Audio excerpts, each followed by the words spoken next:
El tercer período va desde el edicto de Constantino hasta la caída de Roma, es decir, entre los años 313 hasta 476, llamado la Iglesia Imperial. En el período que comenzamos ahora, el hecho más notable y también el más poderoso, para bien y para mal, fue la victoria del cristianismo. En el año 305, cuando Diocleciano abdicó el trono imperial, la religión cristiana estaba terminantemente prohibida. Su profesión se castigaba con tortura y muerte, y todo el poder del Estado se ejercía en contra de la misma.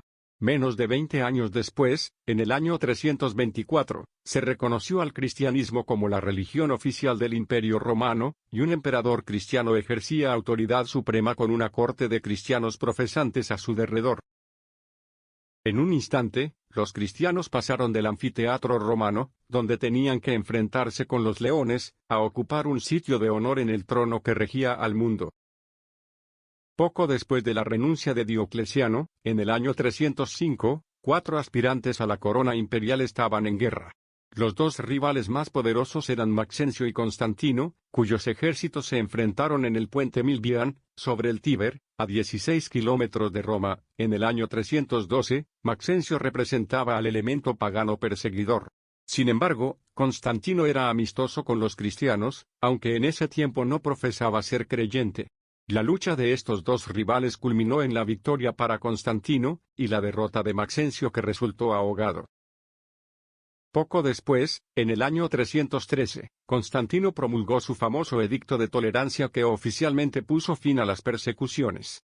No fue sino hasta el año 323, que Constantino llegó a ser supremo emperador y que se entronizó al cristianismo. El carácter de Constantino no era perfecto. Aunque por lo general era justo, a veces era cruel y tirano. Si no fue un gran cristiano, fue un político sabio, pues tuvo la percepción de unirse con el movimiento que tenía el futuro de su imperio. De este repentino cambio de relaciones entre el imperio y la Iglesia se obtuvieron resultados mundiales y de vasto alcance. Algunos de ellos buenos, otros malos, tanto para la Iglesia como para el Estado. Podemos ver de inmediato que la nueva actitud del gobierno benefició la causa del cristianismo. De una vez y para siempre cesó toda persecución de cristianos.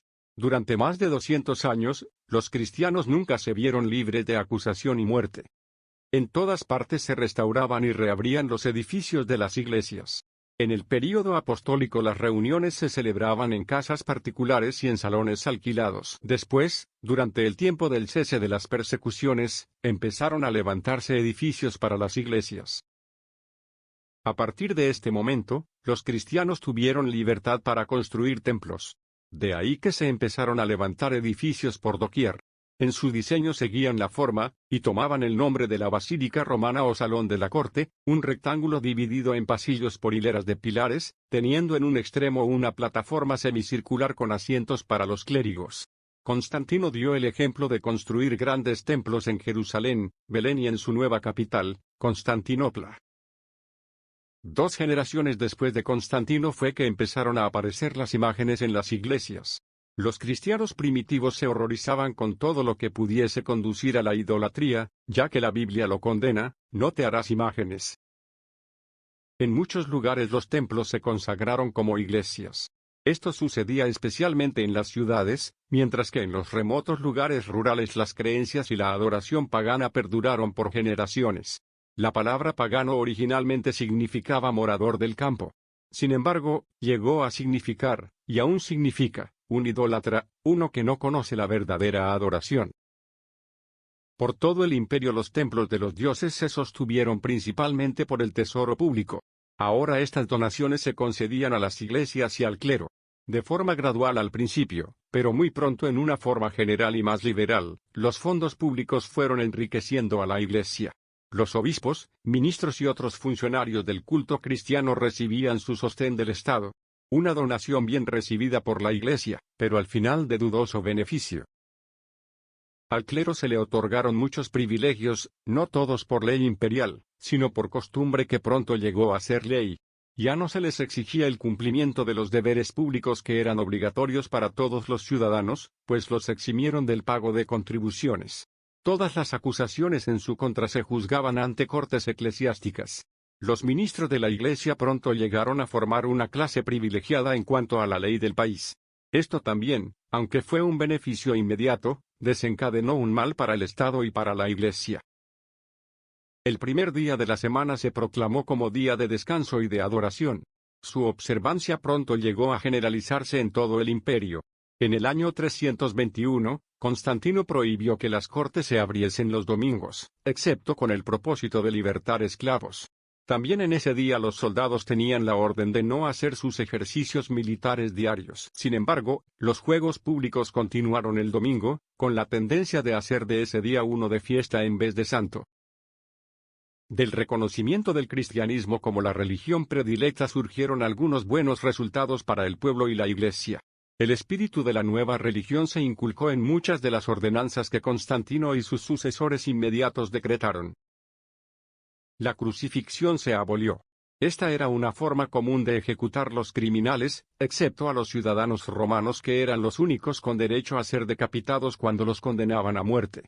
Sin embargo, pronto Constantino adoptó la cruz, emblema sagrado para los cristianos, como la insignia de su ejército y la prohibió como instrumento de muerte. El infanticidio se frenó y reprimió. En toda la historia anterior de Roma y sus provincias, cualquier niño que su padre no deseaba, se asfixiaba o abandonaba a fin de que muriera. Algunas personas hacían un negocio de recoger niños abandonados, los criaban y luego los vendían como esclavos. La influencia del cristianismo impartió un carácter sagrado a la vida humana, aun en la de los niños más pequeños, e hizo que el mal del infanticidio desapareciera de todo el imperio. A través de toda la historia de la República Romana y del Imperio, hasta que el cristianismo llegó a dominar, más de la mitad de la población era esclava sin la más mínima protección de la ley. Si así lo deseaba, un hombre podía matar a sus esclavos.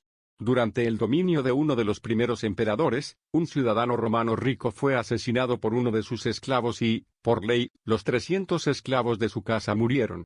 No tomaron en cuenta su sexo, edad, culpa o inocencia. Pero con la influencia del cristianismo, el trato a los esclavos llegó de inmediato a ser más humano. Se les otorgaron derechos legales que nunca antes tuvieron.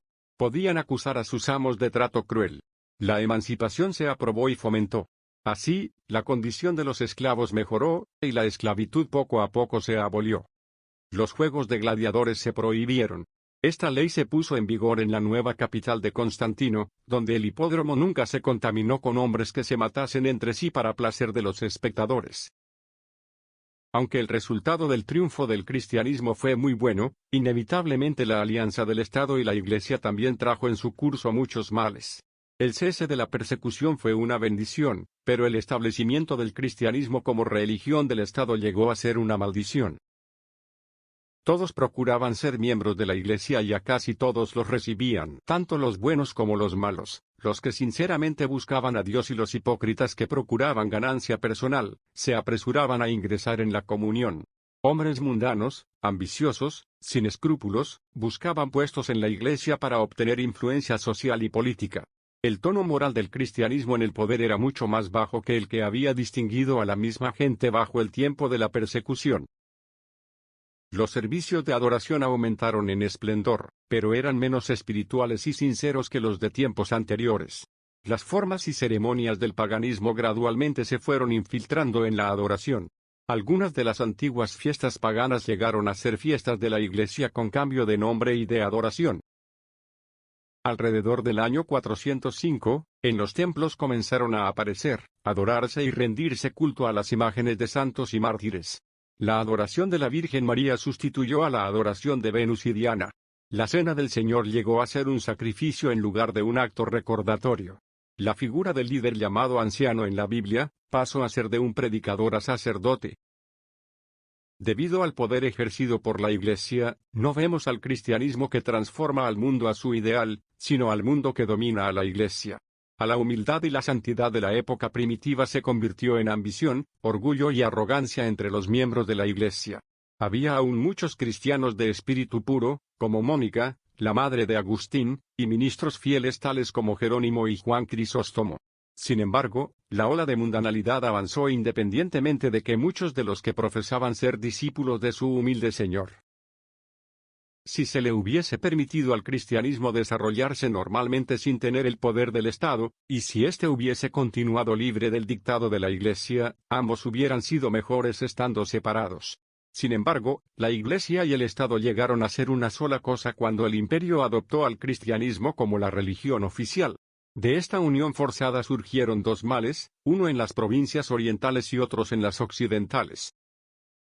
En Oriente el Estado dominaba de tal modo a la Iglesia que ésta perdió toda su energía y vida. En Occidente, como veremos, la Iglesia usurpó poco a poco el poder al Estado. Como resultado, no había cristianismo, sino una jerarquía más o menos corrupta que dominaba las naciones europeas, y que convirtieron fundamentalmente a la Iglesia en una maquinaria política.